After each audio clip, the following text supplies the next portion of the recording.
Rabbis schmooze about contemporary issues and talk to special guests who give a behind-the-scenes look at how they got to where they are. Welcome to Behind the Bima.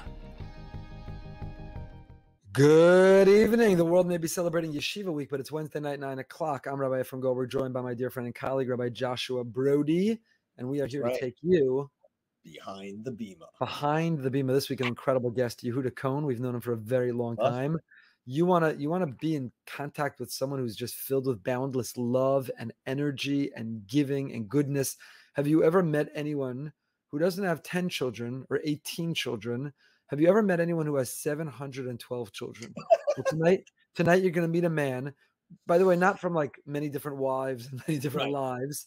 He has 712 children that he takes responsibility for, pays tuition for, walks down the aisle, and so on and so forth. Names. What an incredible, incredible person. I want to thank our generous sponsor for this evening, William Risch, in memory of Myron Risch, his beloved father, on the occasion of his first Yahrzeit. Thank you, William. Thank you to the Risch family. His neshama should have an aliyah, Myron Risch. We are very, very grateful. Before we bring Yehuda on and get into the conversation, this outstanding, outstanding person, Rabbi Broide, tell us what's going on with you. What's going on is that we just celebrated a siyum on Masechta Nedarim. It's really bizarre to be able to say that, but and it all started here. Rabbi Eli Stefanski behind the Bima. And tonight, MDY is celebrating a Miami siyum. Over 500 guys have flown in from Israel and all over the country to celebrate. And if you don't believe in the whole Eli Stefanski phenomenon, on Behind the Bima, go back and watch that episode. I don't remember, a fact checker, which episode was it? Eli Stefanski was on Behind the Bima. He challenged Rabbi Broide in real time. Go online and sign up, because it's not about the daf, it's about the yomi. Rabbi Broide did it like on a whim, like a joke. Like, let me appease this guy. He's our guest tonight. It makes for good podcasting. And you haven't missed a day of the daf since. Something very special as we begin the Nazir. We're beginning Nazir, just to give people an exciting, say, well, what's different about this year? There's so many different places you can go and learn. It's true, they're all good, but where else can you get an actual Nazir, a 3-minute interview with a Nazir on today's shir? So it was very exciting. Wow. Oh, he's great. And always creative. Also, just for you, Rabbi Goldberg, because I know that you got much more involved in technology and broadcasting shirim as the pandemic started to unfortunately wreak havoc in our community. But there was a point where, and they showed this video yesterday, where 3 years ago he was literally down to no one participating in the shir, and he gets an email from someone, actually this guy that's organizing the siyum down in Miami, Michael, and he said, listen, just trust me, this shir is going to pick up. You're going to see just 3 years from now, they're going to be siyumim all over the world. Wow. And now he's over. I love it, guys. Yes, I love it. So, Rabbi Broide, you forwarded me a text earlier today. A friend of ours, a colleague of ours, someone we know a long time. I don't know how public it is, so I won't say who, but a prominent rabbi in the tri-state area, alerting his community that he's going to be making aliyah. He's not going to be renewing his contract. And I shared that in a WhatsApp group I have with a few rabbinic colleagues, dear friends. And, kind of just dropped it there, just deposited it there, let it sit and stew a little bit, curious the reactions. And one of the rabbis wrote back, yeah, that's going to be me soon. I'm looking forward to sending that text also to my community. And I wrote back, I feel that gravitational pull to our homeland. I desperately want to be there too, but who will be left? Are we ready to turn the lights out? Is that it? Like, what's the future of American Jewry? Outreach to the countless assimilated intermarrying Jews, inreach to the disaffected observant Jews, so many of whom are not turned on, not excited. Are we, there's no Jewish future in America? Are we ready to turn the lights out? And a big debate then ensued in our group of, do you pass the mantle to the next generation? Are the next generation accepting the baton? Because the numbers are down in Smicha. Are we getting the Rabbanim of the future? Is it on us? Last week's guest, Rav Meiselman, said, he must have said 20 times in that interview, the Rav Soloveitchik shaped me, he molded me, everything I am is him, I don't think without thinking him, except for one thing. And what was the one thing? The Rav told him, don't make aliyah. He told Rav Aaron the same thing, don't make aliyah. Jews in America need you. They didn't listen. And the Jews of Israel are better off for the fact that they didn't listen. But the Rav was not somebody who didn't value Israel. Right. And yet the Rav felt we have a responsibility here. So anyway, Lubavitcher Rebbe, yeah. Not necessarily for now. Maybe it'll make for a great panel discussion. Maybe we'll bring a group of Rabbanim on and have this debate. Sort of, should we be true to our own interest of desire to be in Israel? Or do we have a responsibility here? Does the captain, the Maram Shik, has a tshuva about the captain going down with the ship? And you can't abandon the ship as long as the ship is still sailing and the seas are as wild and dangerous as they've ever been. Captain's got to go down with the ship. It's an interesting question. You could definitely hear a lot of angles in a lot of different directions. For those on the sidelines, it's a no-brainer. I have Aliyah snobs all the time. Email, text me, comment on things I post. Rabbi, you belong here. Just get up and announce you're making Aliyah. Everybody's going to come with you. This is the future. What do you write and claim? And so you care about Israel. If you cared about Israel, you'd come. Not so simple. Not so simple. It is very simple that we all have to care about and love and be devoted to and support and advocate and work hard for Israel. All of that is a no-brainer. It's not an if, but a when we're going to go. And even until we can live there full time, can we at least part-time feel connected and go as often as we can? Is it binary? Is it all or nothing, Aliyah? Can you be there even if you're not there full time? There's a lot of really nuanced, interesting questions. Right. A lot of interesting questions. And also, you have now for the first time, you have more and more younger folks that are graduating high school and saying they're making their home there before their parents even moved. Right. It's a new phenomenon. We didn't have that. How many people did you know that made Aliyah when you were graduating high school? I would love nothing more. I'll say it here. I'll say it now. I'll say it on Behind the Bima Wednesday night. I would love nothing more than my children to make Aliyah. Now, Yocheved doesn't feel entirely similarly, not ideologically, but because you want to be close to your children and grandchildren. But I'd love them to give me an excuse to go to Israel all the time. But that's where I want my grandchildren, great-grandchildren, great-great-grandchildren to be. They're not in the Rabbanus, or they're not there yet. So they don't have what I would think is the responsibility or obligation that Rav Soloveitchik or the Lubavitcher Rebbe talked about. So I would love nothing more than for them to live there. And you're right, we do see that phenomenon with young people. So let me just ask you, if all of your children happen to make Aliyah, right, would that then turn that decision of I have a responsibility to my community in America, but all of my kids, my grandchildren, children and grand? Listen, what stage of life are you? What capacity do you have to go? Can you buy a place there and go as frequently as you can and be able to balance, two things? If your children all choose to live in New York, are you leaving Florida and the difference you're making in Florida just because they don't live here? I'm not saying, obviously, I'm not comparing Israel and New York. Israel's our homeland. It's the heart of the Jewish people. It's where we belong. I'm just saying that it's complicated. They're complicated questions. Some people want to oversimplify, but they're complicated. And many Rabbanim who do go, and I know this Rav who sent that text will be successful. He's fantastically talented and sincere. But a lot of Rabbanim do go, and they think, you know what? I could be a street cleaner in Israel, and that's more meaningful than being the biggest, most influential Rav in America. And then they struggle to find their place. And then they don't feel they're making a difference. And then they say, and they have said to me, don't come. Don't do it. You're making a difference. You're also promoting Aliyah Israel. Anyway, interesting question, only in real time, because you sent that to me today and I shared it in that group today. And maybe we'll have a panel or discussion. We'll stream such a debate and discussion about that and some of the questions and the variables and the nuance and the complications that go into it. But for now, something that's not complicated at all, and that is Yehuda Kohn, the director, the father, Beit El-Ezraki, 712 kids, over 30 years of leading this magnificent place, which he'll talk a lot more about. It's a pleasure and a privilege to welcome on the great Rav Yehuda Kohn. I know that Rabbi Broide and I are incredibly excited to welcome on and go behind the Bima with our dear friend for a long time, Rav Yehuda Kohn, who is the director and the father. Director doesn't do justice. Really the father, almost literally the father of the Beit El-Ezraki Children's Home in Netanya, one of the most special places on planet Earth. Yehuda, thank you for being with us. We're so excited to have this conversation. Thank you so much for inviting me to Behind the Bima. It's really, really very, very special. It is great to be together. I'll never forget the first time I went to Beit El-Ezraki. It was many, many summers ago. I was in Israel with my family and our mutual dear friends, the Struels, who've been involved for a long time, encouraged, you got to see this magical place in Netanya. And I kept thinking they and others were just mispronouncing it. It's Beit El-Ezraki. They're just saying Beit El-Ezraki. And it's like some modest little hole in the wall, but I'll do it, make them happy.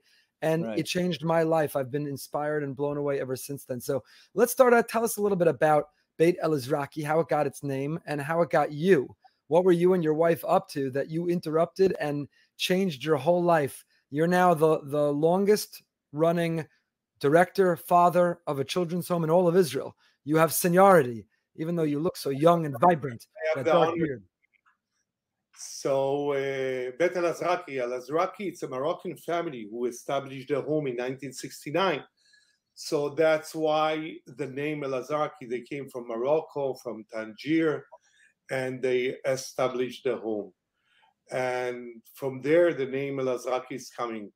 We had the honor, my wife and myself, when we were in Brazil in a shlichut of the Zionist organization, and we are coming back from Brazil. We see a small ad in the newspaper. A children's home is looking for a director, and children's home is Bet Yeladim. 33 years ago, a children's home in a city. What's the story? We knew the children's home exists in a kibbutz. What is a children's home in a city? We decided to come and see. And we are walking in here to a lobby, and we see 37 beautiful, cute children. We're asking, who are these children? And they tell us that these children cannot be with their fathers and mothers for terrible reasons and terrible stories. And we were really, really shocked that this can happen. But this was our first shock. The real shock was when we found out that all the 37, all of them, are second and third generation of the same thing. I was looking at my wife, she was looking at me. 1 second, this is a genetical problem? What's the story here in Eretz Yisrael? How this happens? And we decided to come. We had two conditions. One, that they should build us 2 rooms inside the home. Then in that time, we had 3 children, 1 for our children, 1 for us. And the second, that they will let us to change the goal. That's the beginning of the story. 37 children when you got there.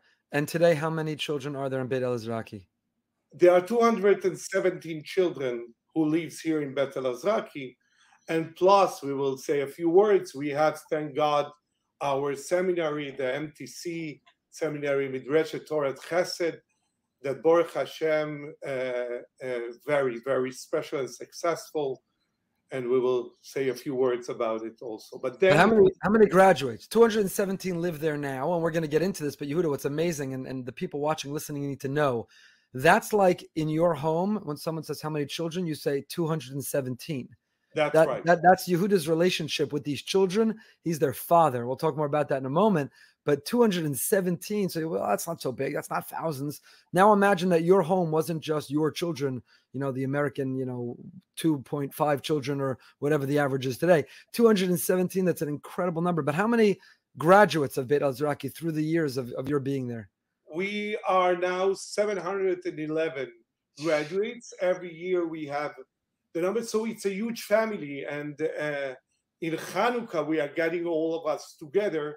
Today, we need all the basketball court. And we found out that this Hanukkah, it wasn't enough place over there because everyone is coming with their children. And if we're speaking about 33 years ago that we came here, so graduate already get married and they have their own children. And we had the honor this year to have in a Shirut Leumi, and Shirut Leumi, it's a very important part, the national service in Beit al-Azraqi, to have the graduate daughter. Wow. They really broke the cycle when he sent his daughter to be a counselor for others. That's amazing. What are the ages of the kids that are there? The youngest child is 5 years old. The oldest child that with me now is 23 years old, and he's going already to university. But the idea is really, really, when you say fathers and mothers, everyone who have a child, he's a father and she's a mother. But our real work is to be parents of the children. These children have fathers and mothers. They're not orphaned biologically, but they don't have parents. Their father and mother cannot be parents. We understood very fast when we came here that whoever have a child, as I said, he's a father and she's a mother, but they're not parent yet. Parenting, to be a parent is a different madrega. And that's the real story. I think it's an unusual thing about Beit al-Azraqi is many of the other children's homes take the children and they're separated from their parents. And I know that part of your agenda is many of the children go home and interact still with their mother and father. And the goal is not to separate them or bring them apart. It's to complement and to offer what their biological parents are not. But the goal ultimately is to keep the family intact, which is such an amazing goal. Yehuda, you mentioned Shirut Leumi. Who would you say are the best two Shirut Leumi girls that you've ever had at Beit El-Ezraki? Would they be from Modi'in, two sisters maybe, named Ruthie and Leah? Hallerstein, you mean? Of course. What do you mean? They were the best. Are they related to you by coincidence? They're related, only by blood. Only by blood. We're very proud of them. We're proud of them. But yeah, I want to ask you. I want to transition to. I mean, there's so much to talk about Beit El-Ezraki, and we will. But for those who are parents right now, those who are aspiring to be parents, there's so many lessons to learn from you, from your wife, from what you bring to the 700. What was the number? 711 children that you have. 712. I forgot that there was a Sunday last week of a grandchild from the home, and he's the 198 grandchildren, and that's bring to 712. So you have 712 children. You know all 712 of their names. You know what they're up to in life. You know where they are. You know where you're in touch with them. And then my real question for you is the capacity for love limitless? How can you have 712 children and love them all? You know, there are people who think you have such a big family, you won't have enough love to give everybody. Teach us about love. Talk to us about love.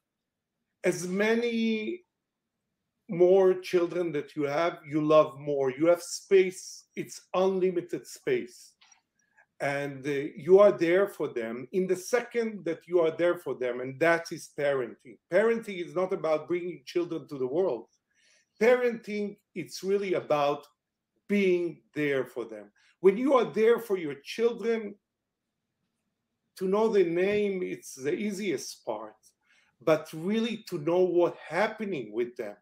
You know, they asking, there is a big research about how many minutes is a father is really speaking with his child a week. Right. And the result is that if he's a good parent, it's 7 minutes. 7 minutes in a week. Not to bring me the keys of the car or take the car or bring me the towel or whatever. No, how are you? What's happening with you? I'm really, really interested about you. And that's the real story. So our children, as I said, they have fathers and mothers, but they don't have parents. So our goal is that our children will be incredible parents for their children. But how? What the role model that they had at home? Their fathers and mothers, if they will be like their fathers and mothers, they won't break the cycle of distress. And with all the respect, Beit El-Ezraki, it's only a children's home. So how they can be incredible parents. So we developed a model in Beit El-Ezraki. A model that's based on three-legged approach. The first thing is to fulfill the children's potential. Each human being have a potential. According to the research, is using between 5 to 7% of his potential. That's your children, rabbis, can do. But our children have to use much, much more. And that's why we have so many Shirut Leumi girls and private tutors that making sure that my children who wakes up every morning and going to 27 different schools will be the first one to raise their hands in class. And today we are very, very proud that there is a competition between schools who will have my children. And in the second that he's the first one to raise his hand in class, the teachers and everyone wants to be his friend. And then his self-image is going up. So that's the first part. Not only that, you heard it from me already, Rabbi. We found out that children who smells good, the teachers are getting closer to them. And we are very proud when a teacher calls me up, not to tell me that the child is good in math or in Torah or in other subjects, but when a teacher calls me up to ask me, Yehuda, ask your wife Ricky that we are doing everything here together, what kind of softener you use in the laundry? Because the children have a wonderful smell. And when a child have a good smell and is the first one to raise his hand in class, is a child from a good home. That child is loved. Clearly the child is getting love. So 712 children, you're in touch, you know their names. Where does it end? When you get to 1,000, 1,500, 2,000? Is it limitless? The more years and they compound and more children you can stay in touch and you can love. We never run out of love? It's no limit. It's no limit. It's exactly like I will ask you, rabbis, do you know all your children names? Of course, we know all our children names and we are there with them. We are there with them in every second of their life. And all our staff, we have more than 100 people on our staff here in Bet El-Azraqi, that making sure that we know exactly what happened with every child, every moment, not only with the children that lives here, with the children in the army, in every second of their life. And that is parental work, to make sure that the child knows that you are with him. You are with him in the kindergarten, you are with him in Kita Aleph. And when we take the children to school, to Kita Aleph, they see everyone come with mom or with dad or with both of them, and they have tears in their eyes. They also want Abba and Bima. They really want Abba and Bima. And we tell them, don't worry. We will be with you in Kita Aleph. We will be with you in Mother Day. We will be with you in your Bar Mitzvah and Bat Mitzvah. We will take you to the best high school. You will finish high school. We will be there and we'll make incredible graduation party. We will take you to the Yeshivat Esder, to the Mechina. We will take you to the army. We will be in every ceremony. We have now 39 soldiers. And we are there in every ceremony.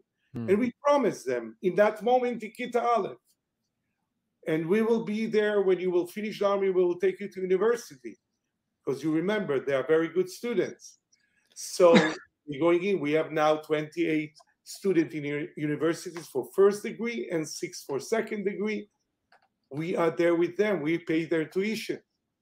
And when doing university, or right after, when she meets a boy or he meets a girl, we are there as a mechutanim. Whatever the other side is giving, we are giving. We only ask them not to meet too wealthy families because, then it's cost a fortune. But we are there. We had the honor to walk down the aisle, 91 children. And when they have their babies, we are there. Because imagine your daughters, when they coming home to their mom to understand, to make the first shower to the baby. This girl, they don't have where to go back, but we are there. And everyone asks me, until when? Yeah. And until when? Until when, Rabbi, and everyone will be with their children forever. Parenting, it's not to bring them to the world. Parenting is to be there for them and to make sure that they know that you are there for them. I never understood why in schools they say Parents' Day. It's not a Parents' Day, it's a Father and Mother Day. Because a parenting is a different madrega. Is everyone over there who coming to Parents' Day is sure that he's there for his child all the time and forever? What's the dysfunction in the homes that these children come to you? Meaning they're not orphans, their mother and father are alive, but yet they're not functioning, they're not giving them love.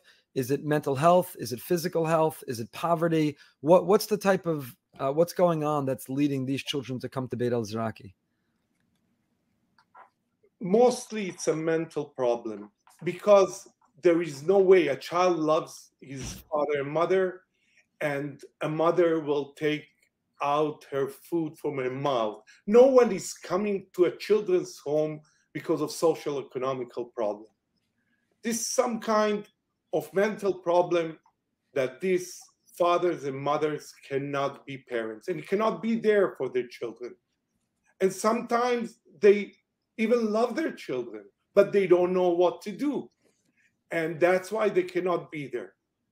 A lot of times that brings to violence, that brings to drugs, that brings to alcohol, that brings to terrible things that happening in the environment that the child in, that if he will stay there, it's even will be worse, not only for him, really for all the environment.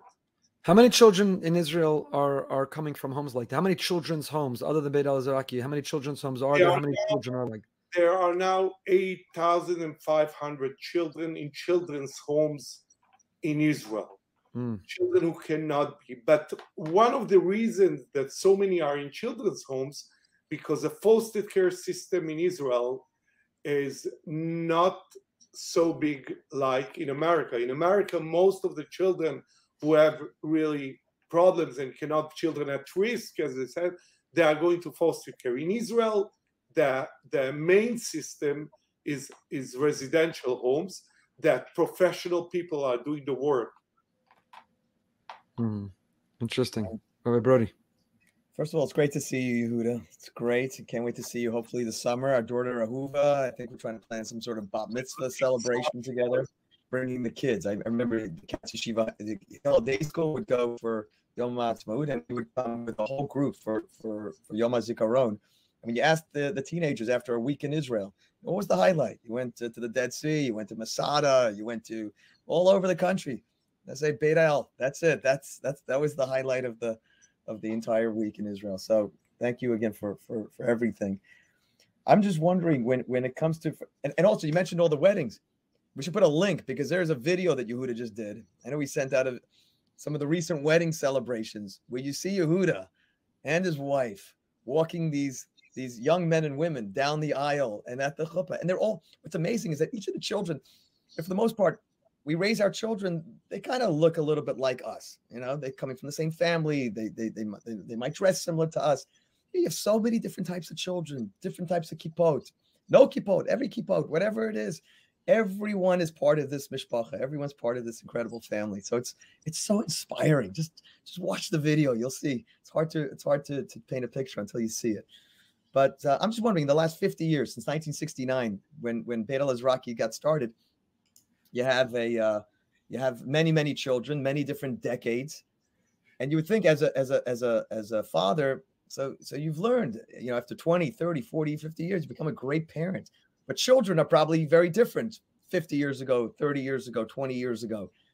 What are some of the big differences you see right now in the children and how you have to raise them? Some of the challenges. Wow, this is really a story. I had a conversation with my wife not long ago. If we would have to start to raise our children today, how we would do it. And we see the challenge of the children who are coming today to our home. It's really all different. It's all different because they have the same issues that our children have with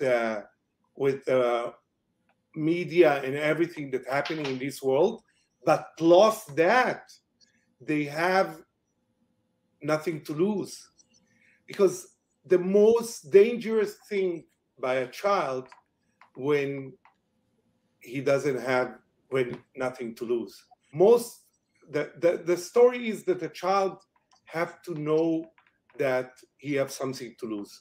The children who are coming to us, they have all these issues that our children have in these days, plus that they have their fathers and mothers in this situation.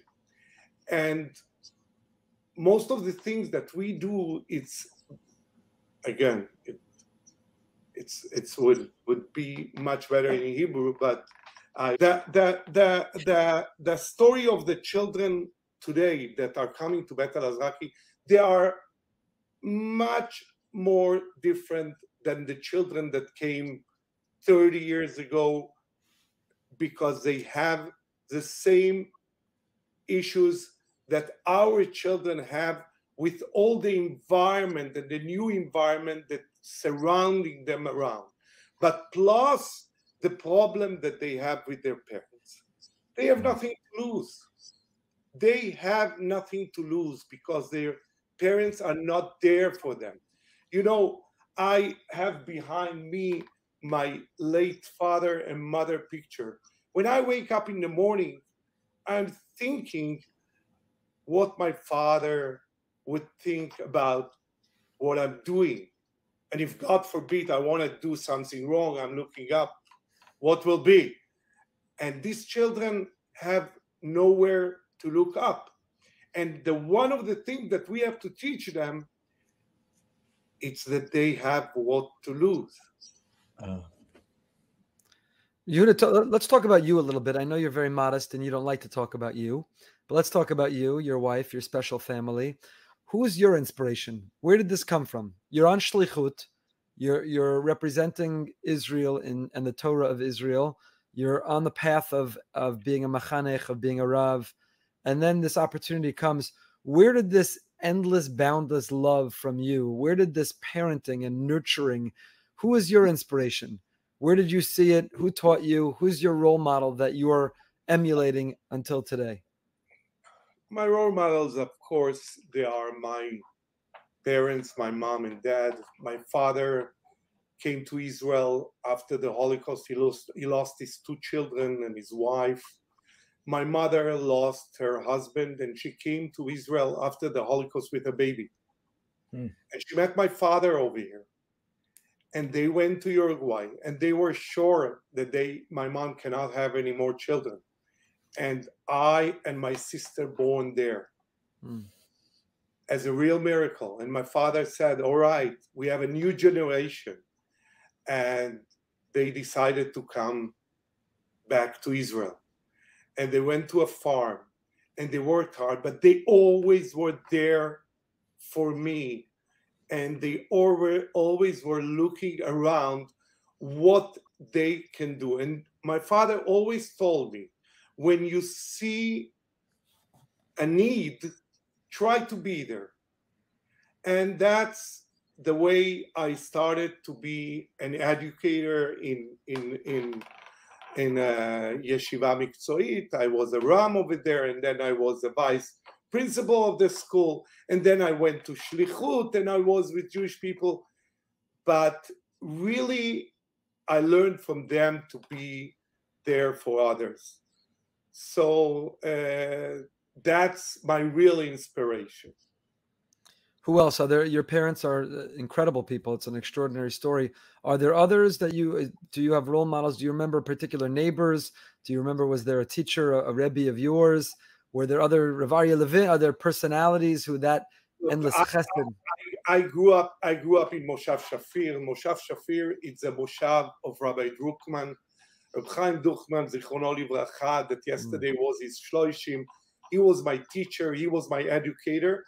And by the way, not only mine, he was also Benny Gantz, who was the Minister of Defense. He was in my class. We were 10 years together. We are still friends, but he knows that I'm not voting for him.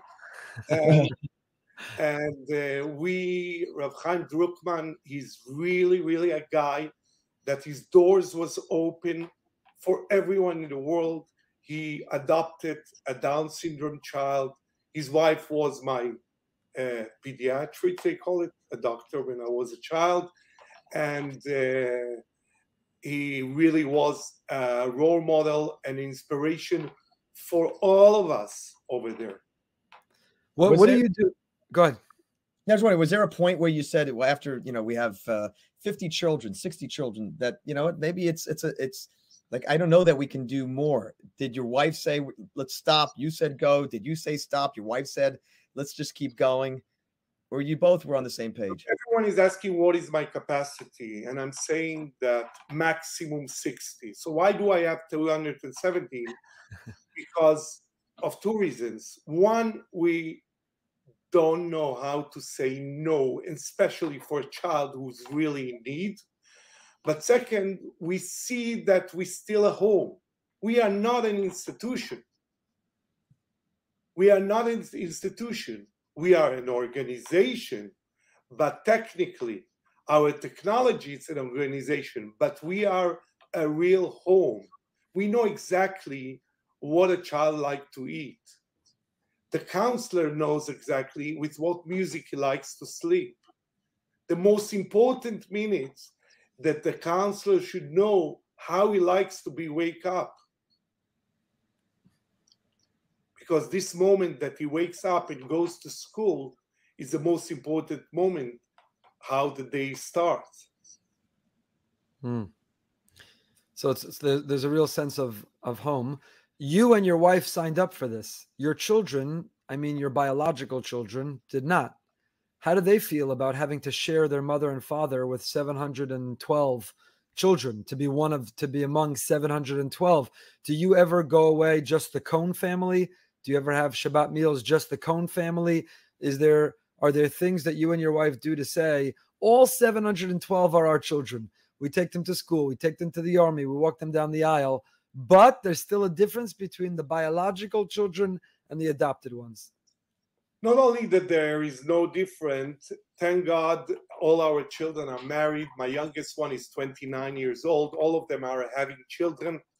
But when they were children, it was a family decision that my wife, my dear wife, that we are married already 43 years, she's taking care of the home, of the small home and the big home.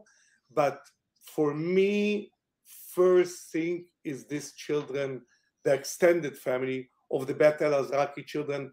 They are my children, and we are taking care of them.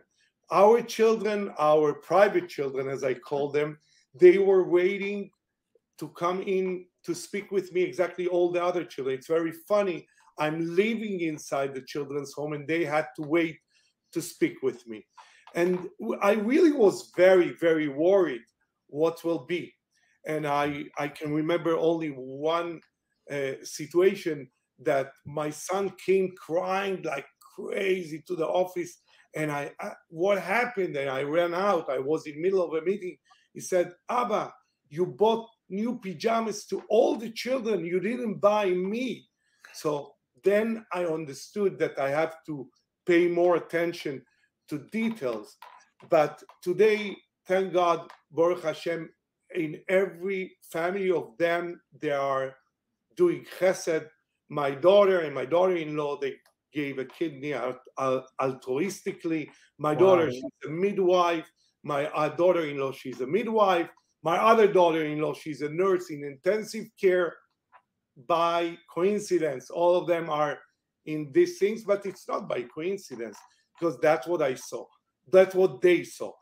But when I'm going to a wedding of a child, they always call me on the way, and they tell me, Abba, say Mazel Tov to Shlomo or to whoever it is, but don't forget to tell them that we have a part in their life exactly like you. And they have a part in each child life. What do you do to relax, Rav Yehuda? It's 712 children. It's hard to raise one child, 3, 5. A big family today is 6 or 8 children. You have 712 children. What do you do to relax? What do you do to energize? You exercise, you listen to music, you work. What gives you energy? The notes from school. My office is full with the notes of school. If you will look at my office for a second, so you will see behind me, it's the children that are not married. Then I have a picture of my parents and me as a baby over there behind me. They giving me inspiration. By the way, from the 3 children, that's what came out. The big picture over there, this is all of them are children and grandchildren and great-grandchildren of my parents.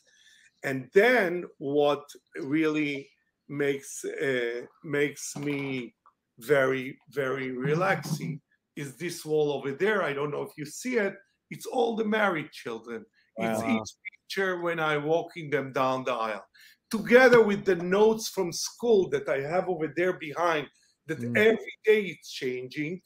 All the children who brought good notes from school, that makes me relaxing. But I will surprise you. What makes me relaxing, it's to ask myself in the end of the day, and really some kind of meditation, not if I was successful, because Hatzlocha, it's by the Kodesh Baruch Hu. If I did the right things, and I'm trying to think about the whole day from the morning, if I did the right thing. If I feel that I did the right thing, Hatzlocha, it's Bidei Hashem. Hakol Bidei Shamayim chutz mi'irat Shamayim. Yeah, absolutely. Do the children of Beit Elazraki, the ones who are there now and all the 712, the graduates, are they embarrassed that they grew up in a children's home when they go off to school, yeshiva, to the army? Do they share, you know what, I grew up in Beit Elazraki, or is that something they keep quiet because are they embarrassed about it? Every child have a different situation when he understands that his father and mother cannot be there for him, and he have to start to take care of his life, and it's in his hand, and he have a different life. There are children who understand that in second grade. There are children who understand that in the bar mitzvah. There are children who understand that in the age of 20, and there are children who understand that only in the age of 35. So we are there with them, and because you cannot erase the past, we are here to build a future. So there are children who will go to school, and not only that they will go to school with school uniform, but they will make sure that they have the coat with the Beit Elazraki logo on it, that everyone should know that they are from the children's home, because there is a waiting list of children who wants to come to sleep here overnight. Exactly like by your children when they bring a friend to sleep overnight. And our children also can go to sleep, of course, after we check what the family. But there are children that it takes them time really to be open enough and to speak about it. But until the child doesn't understand that the reason that he is in the children's home, it's not him.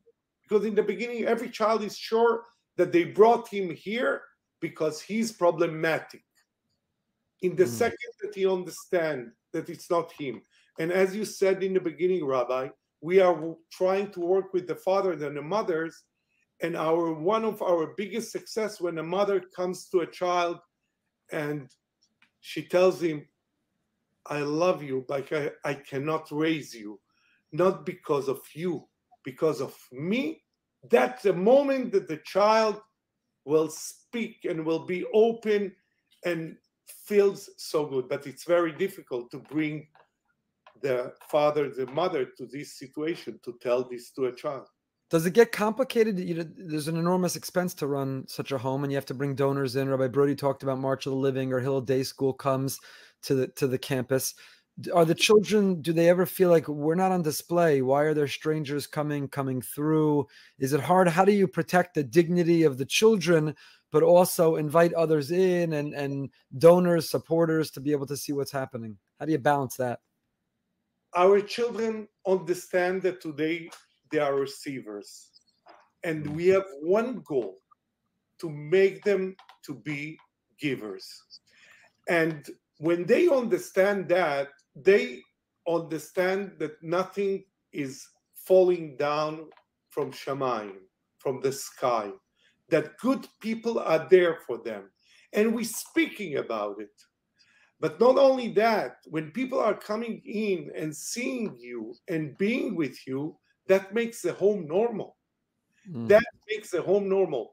And when we understood that guests and people who are coming here are so important, in COVID time, children, or when you asked a child in Beit Elazraki, because in Beit Elazraki in COVID time, it was pretty good for the children because they weren't alone. There were 200 children together. Right. So at least that we had over there, even though that they were groups, they weren't allowed to mix the groups and everything. But when you ask the child in COVID time, what are you missing? Said, I'm missing the guests. You imagine for 2 years, no one stepped into the home. And of course, every child knows, even our children, when guests is coming home, you're getting dressed specially and knows. Our children know exactly how to prepare a table for guests. They know exactly where to put the fork, where to put the knife, where to put the spoon. And that makes our home to a normal home. And otherwise, I can go to America and to schmooze about the home from morning until night. That won't be and won't do a lot because so many people are coming. For people to really understand and want to be a partners of what we're doing here, of this success, it's to bring them to see the children and to become a part of their life. Rabbi Broide. Yeah, one of the things that they do when we've been there, and again, different size groups get different greetings, obviously, but even for smaller groups, there are a group of children that'll come out and they'll do some performance, they'll do a song, they'll do something on a small stage, and it really makes everyone feel like you're part of something special. You walk through the dining room, it is clean, it is spotless. You could walk in unannounced, you could say you're bringing a group, doesn't make a difference. It's always going to be perfect at all times of the day. I'm just wondering, in the world of foster care, you said that Israel's very different in the way that foster care is run versus the United States. I know in our community we have JAFCO, which I know you know obviously very well. Is there more that the average person can be doing in the world of foster care besides donating and supporting organizations like this? Most people don't speak about it that much. I don't know that I would know much about it had Warren not turned us on to Beit el-Azraqi. Are there a lot of kids in need? What could we be doing? Could we be volunteering time at these places? Or maybe just to add on to Rabbi Broide's question, not only just to add on, because it's a great question, not only to children in a children's home, but children who are still living with their mother and father, but lacking the parenting. What can we do? Right. The story is always to look on your right and on your left. Even a child, when you sit in the class, look at your right and your left and see your friends. You can be there for them. Every child can be a parent because parenting is be there for them. The story is that today people are not looking to the right and to the left.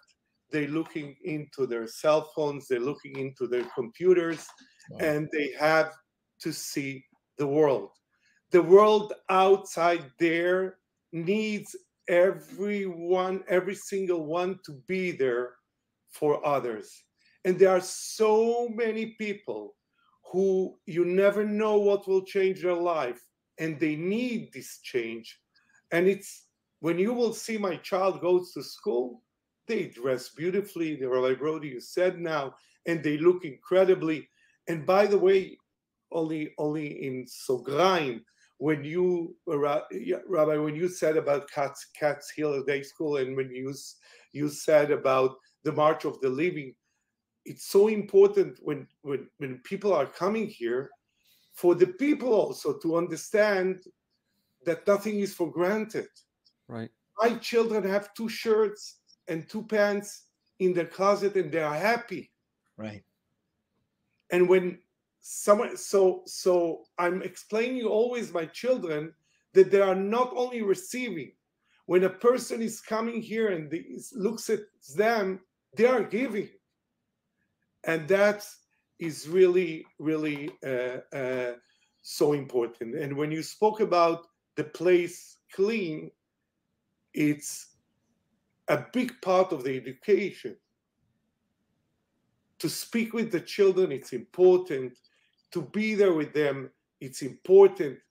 But also to being a role model for them. Because in the end, they will want their kitchen to be like the kitchen over here. They will want their garden to be like the garden over here. We are role models for our children. How do you differentiate when you have 217 or 712 children, we know there's a basic Jewish principle, chanoch lenar al pi darko, that we don't treat all children the same and we don't put them in a box. This one needs a little bit more rigid, this one a little bit more flexible, this a little strict, this less strict, this a little bit more the right hand, this more the left hand, ava yira. So we know chanoch lenar al pi darko, we have to differentiate the way we parent our children. It's hard enough to do that if you have 2 children. How do you do that when you have 217 children? Does the home have just rules that everyone has to apply? Can you differentiate different rules, different expectations, different accountability for different children? Can you fulfill chanoch lenar al pi darko within a home of 217? You know, most of the people that speaking about chanoch lenar al pi darko, they are concentrating on the chanoch. The story is not the chanoch.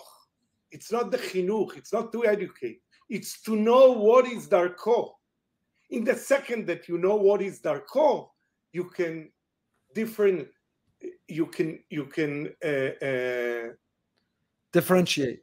Differentiate. The second that you know what is darko, you can differentiate it by any child. So what we know over here, and every day, it's what is darko. And what was darko today, I'm not sure that it will be darko tomorrow. And we have to be enough careful to see that darko changed. Because chanoch, we are the chanoch. But the darko is very important in this sentence. But you don't have children saying, how come you're more lenient with that child, or they got a different bedtime, or you reacted differently when they didn't put their plate away. It's how does one raise children with you have to know darko, but you also have to get them all to realize they're not going to be the same. Is that difficult? It is difficult, and not every child is the same. And we are praying all the time that we should love all the children the same, and we should give them what they need. But of course, not every child. And I'm always saying that it's okay to give this child a bit more because he did different thing, and to give the other child a different thing, because we are raising our children like a big family. And at the family, you are there in a different way to every child. Yes, we're doing mistakes sometimes, but the story is not to do mistakes. It's how to fix them. And we are sitting down and fixing them. In a family, people are different, and in the Beit El-Ezraki family, they're different. Yehuda, talk to us. They're also different religiously. So, what type of children from what type of homes come to Beit El-Ezraki? Do you have, Datit Zioni? Do you have Charedim? Are there Chilonim? What is the religious background of the children, and how do you manage that within the home? Do you have to be religious? Do you have to attend the tefillah? And what does it look like when they graduate the home religiously? Most of the children that are coming to Beit El-Ezraki, they are coming, in Israel, there is a law that the father and mother have to agree that the child go to a religious place. So most of the father and mothers are saying, all right, you should go at least to a religious place. Maybe over there, it will be a miracle. But they're coming from a very, very not religious homes, and some of them even not traditional. But we are here not teaching religion. We are educating religion. Educating is to be really a role model and to be around them. We decided in Beit El-Ezraki with a psak halacha of a very well-known rabbi in Israel that we have 2 shacharit, one of 6 minutes and one of half an hour. And the child is deciding where he will come. He has to come, or for the 6 minutes, or for the half an hour. Yeah. Rabbi, you see a lot of children are moving from the 6 minutes to half an hour. Yes, you can see also children who are moving from the half an hour to the 6 minutes. Right. But the story is how they raising their children. And today, after 33 years, I can tell you how they raise their children. 70% of our children are Shomer Torah and mitzvahs, really mamash, of our graduates. And they're teaching their children really in a religious environment. And that is because we didn't teach them, we didn't force them, we educate them. How does it work with shidduchim? Is it hard? Do the children, the graduates of Beit El-Ezraki, is it harder for them to find a shidduch? Because does the other side say, I don't want a child who grew up in a children's home? Or do they say, wow, they're healthier, they're better, they're givers, not just takers? What's the experience with the graduates of Beit El-Ezraki in terms of trying to get married? You remember that our children are very good students, so they're coming to university, they are the best students, and then they are finding a match, and they're starting to date, and then the call is coming, terrified, Hamenahel, that's the way they call me. What should I tell him? How I will tell him about my background and everything. And then they dated. I said, look, you are so smart. You are so beautiful. I know you. You will date for 3-4 weeks. Then you can tell him everything because he will know you really, he will know your inside. But then when it comes to the parents of the boy that come from the normal home or the girl that come from a normal home, it's not easy. But we are really, really there for them. But someone asked me this question, what's the story with your children? How your children are getting married so easily? And really, Baruch Hashem, incredible shidduchim in Ra'anana and from all kinds of places. And I asked him, who's the father of your child? He said, what do you mean? What are you asking? Of course, I am the father. He said, and who's the father of my child? He said, the Kodesh Baruch Hu. Who doesn't want to be a mechutin of the Kodesh Baruch Hu? And that's really the story. But not. It's pretty long ago. I had a girl that it was very difficult for the boy parents really to have this girl. Why my child needed a girl from a children's home, etc., etc. And then not long ago, she called me. It's after 10 years, the mother of the boy, and she calls me, and I look and I see on my cell phone her number, and what does she want? What happened? Okay. And she tells me I have 4 sons, 4 daughter-in-laws. Yours is the best. Wow. That's great. Amazing. What a great place to leave it. Rabbi Yehuda, thank you for your time. There's so much more to talk about. The seminary, the summer program, why cater to Americans, the Benot Sheirut, are they trained? There's so much more to talk about, but thank you. Kadosh Baruch Hu should continue to give you the strength and the energy and the limitless love, and continue to teach all of us by example the amazing work that you're doing at Beit El-Ezraki. Thank you so much for giving us your time. Thank you so much. Toda Rabba. Rabbi Broide, what's your takeaway? What'd you think? Yehuda Kohn. Amazing. Very inspiring. You know, it makes me think also, you know, I struggle with raising 6 kids. What should I do to help more kids? You know, maybe there's more power. You think 6 is a challenge, 10 might be even, there's more opportunities. There's more we can do. We're not all going to be the father of a huge children's home, but, you know, like you just said, we all have access and interaction with children who need a little more love, a little more nurturing, our own and our neighbors, and in shul, and to encourage our children to see that and feel that. And there's so many lessons to extract from that conversation about the capacity for love, about the way we present ourselves, about going from being a taker to a giver. So many things that come out of that, and hopefully we'll all be stimulated to be even better parents and even better Bali Chesed and make an even bigger difference in the world. Rabbi Broide, wherever you are, on the land, in the sea, in the air, wherever you are, hope you're enjoying Yeshiva Week, and wishing all those who are on Yeshiva Week safe travels and safe journeys, and that they stay healthy, stay happy, and stay holy.